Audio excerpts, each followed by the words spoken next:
তোমরা ইদানিং করে আমার কমেন্ট বক্সে অনেকে কমেন্ট করছো যে তোমার সাথে যেটা হয়েছে সেটা একদম ভুল হয়েছে, বাট তুমি কেন কেন পারমিশন না নিয়ে ভিডিও করলে। প্রথমত একটা কথা বলি, সেদিনকে যখন আমি ভিডিও করছিলাম ওনার মুখটা একদমই দেখা যাচ্ছিল না। আর দ্বিতীয়ত হচ্ছে, কারণ পারমিশন না নিয়ে ভিডিও করা যায় না সেটা আমি ভালোভাবেই জানি, কিন্তু যদি তার ভিডিও করাও হয়, মুখটা যদি হিজি করে দেওয়া হয় সেখানে কোনো সমস্যা আছে বলে আমার মনে হয়। তৃতীয়ত আমি ওনাকে বলেছিলাম যে আমি আপনার মুখ দেখাবো না, কিন্তু ও যে বাজে ব্যবহারটা করেছে তার জন্য পুরো ভিডিওটা আমার দিতে হলো।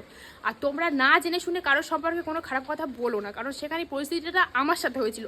আর কিছুজন ছিল তারা জানে, তোমরা জানো না। তো সুতরাং খারাপ কথা বলার আগে দুবার চিন্তা ভাবনা করেই খারাপ কথা। ভিডিওটা আমি করি, আমি কেমন ভিডিও করবো না করবো সেটা সম্পূর্ণ আমার ব্যক্তিগত ব্যাপার, সেটা আর কারোর ব্যক্তিগত ব্যাপার না। তোমরা দেখো, তোমাদের হয়তো অনেকের খারাপ লাগে তাই তোমরা খারাপ কমেন্ট করো, তাতে আমারও কিছু যায় আসে না, কারণ আমার যেটা ভালো লাগে সেটাই আমি করবো। সমাজ মে আয়া যে কেউ আমার সামনে আমাকে খারাপ কথা বলে যাবে সেটা আমি চুপ করে সহ্য করবো, কারণ সেরকম টাইপ মেয়ে আমি একদমই না।